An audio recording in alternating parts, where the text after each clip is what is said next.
We have junior Eric Reed joining us. 17 points, 5 rebounds tonight. Eric, if we'll just start off, if you have a general thought or comment on the game, and then we'll go to some questions.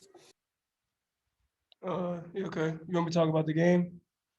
Yes, please. Um, it was a tough loss.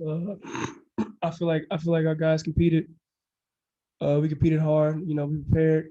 Um, they came out with some fire. We answered back, and just didn't get the win. But we look at it as motivation. Thanks. If anybody has a question, just let me know. I guess Adam, if you have a question, just let me know that in chat, and I can call on you at any point. Eric, your first year at the team in the tournament here, just the experience. You didn't get to win, as you mentioned, but just where SEMO was last year to where you all took them this year, just that comparison. Oh yeah, the goal we talked about from the beginning was changing the image and the perception of SEMO basketball. And we fought all year. We went through pandemic. We went through a lot, and I can't. The guys on my team, we it's just a family, and we still got a goal to get, and we'll be back. All right, Adam, go ahead with your question. You guys were down there at halftime and fought back in the second half. What was it that allowed you to get back in this game, and then kind of what happened down the stretch that got them the win? They punch us in the mouth first, and sometimes you got to take a blow to give a blow. So once they punch us in the mouth, we came right back, punch them in the mouth. They're a great team, well coached, well defensive team. We know we made a little run, but we didn't finish the job. But I was proud of my guys that we fought. You talked about the mentality of getting back here. Is that what the conversation was in the locker room? Yeah. We talked. It wasn't just a conversation in the locker room. We talked about it all year. Changing the image and perception of SEMO basketball, and we still got more to achieve. But this is a stepping stone. How good do you think this program can be here in the next couple of years?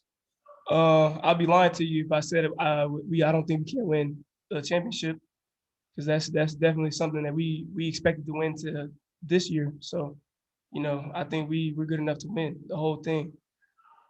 How much does getting down here to Evansville and seeing all this and being a part of the tournament make you want to get back now? Can you repeat yourself? How much does getting to Evansville, playing in the tournament, obviously not the way you wanted it to go tonight, but how much does that motivate you to get back and now win? Oh, it's all the motivation in the world. Losing to a team like that, they're a real good team, and we fought, and you know, you take some, you lose some, you win some, but we'll be back.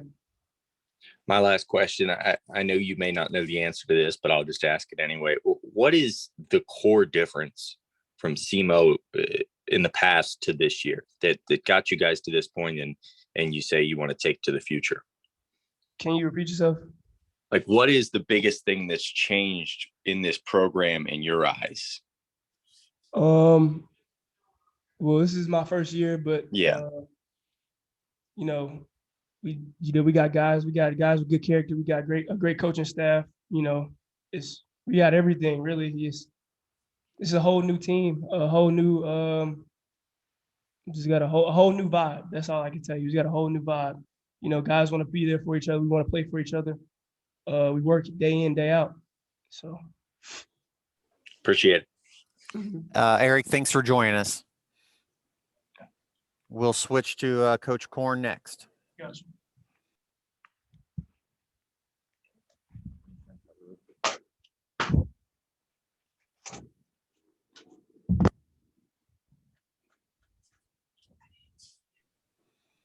All right, we got SEMO head men's basketball coach Brad Korn. Coach, just thoughts on the game, and then we'll go to some questions. Yeah, I thought obviously it was a very physical game. We knew that coming in, just being, great defensive team and leading the league in rebounding. That was kind of put us behind the eight ball a little bit in the first half with the rebounding margin. And obviously the defense, I think it was 3 assists to 9 turnovers in the first half. So once we settled into that, obviously we made that run the first 5 minutes of the second half, cut it to 1. We had opportunities late in the second half. We missed a 1-and-1. We missed a couple of shots at the rim that could have cut it to a 1 possession, 2 possession game, which, that's exactly where you want to be in these types of situations and give yourself a chance to survive and advance in March. All right, Coach. We'll go to some questions. Adam, you want to start? Yeah, Coach. Kind of what I was just talking with Eric about, just the motivation now that you've been here to try to get back here. I know it's crazy to look ahead, but you just finished this game. Now, how bad do you guys want to get back to Evansville?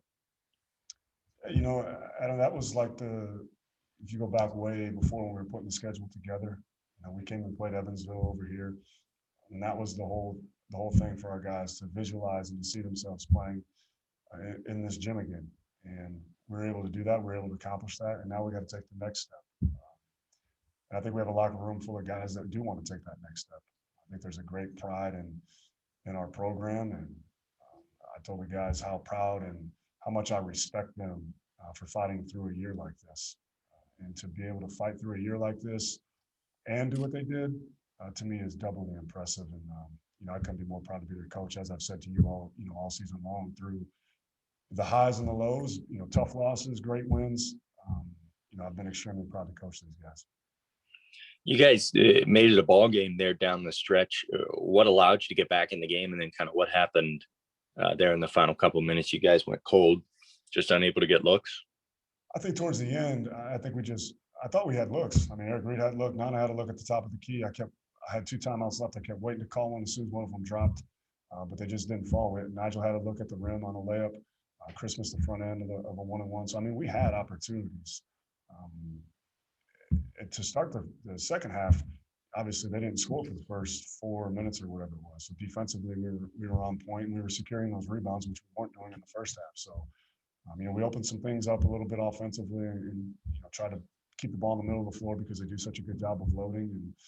And we were able to make some plays early and get in it right away, and then we just didn't have enough to finish. I noticed a little bit of frustration there at the end from you. You were covering your face while you were wearing a mask with a piece of paper so that nobody could read your lips twice. I noticed the frustration of the refs. And when you do have those kind of calls down the stretch that keep continuously putting a team at the free throw line, how much does that take it out of your squad? Obviously it does, because again, we were getting stops. We were doing what we were supposed to do defensively. They weren't able to score in the half court, but obviously you can't guard the free throw line. So that's frustrating, but you're going to have calls like that. I was more just trying to fight for our guys. I understand. I get it. I know what it was, 2-7, all that stuff. But I was just fighting for our kids and our guys because they were doing everything that they were supposed to do. It just didn't seem that it was very consistent. So it just seemed that there was whole lot of contact, and all of a sudden there was minimal contact, and there'd be a foul on both sides, not just our end, but also on their end. So it just seemed a little bit inconsistent. Coach, just a couple more if you've got a second. Just kind of now that your first year is wrapping up here and you're sitting in a press conference in Evansville, what is your biggest takeaway? I know you'll take some time to reflect here later, but just kind of after tonight's game and after the season. I was so proud of our guys after the Eastern Illinois game because we accomplished the goal that we set out to do that no one really thought that we could do by making it here. So obviously I'm very proud of that. I'm very proud of the way that we finished the last 2 weeks of the season. We were one of the hottest teams. We were playing our best basketball. And then I think lastly, it's just if you can get the most out of your team, you've done your job. And I just want to do my job. I want to do my job at the best of my ability.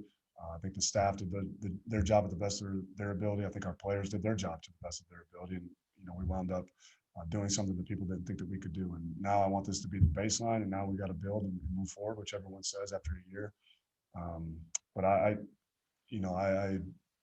of course, a pandemic, first year head coach, there's games out there I'll stay up at night still thinking about. But all in all, I'm extremely proud to be here, extremely proud of these kids and the way that they represented what our program is going to look like in the future and this university. Appreciate it, Coach. You got it. Thank you. Coach, thanks for your time tonight, and congratulations on the season. Thank you.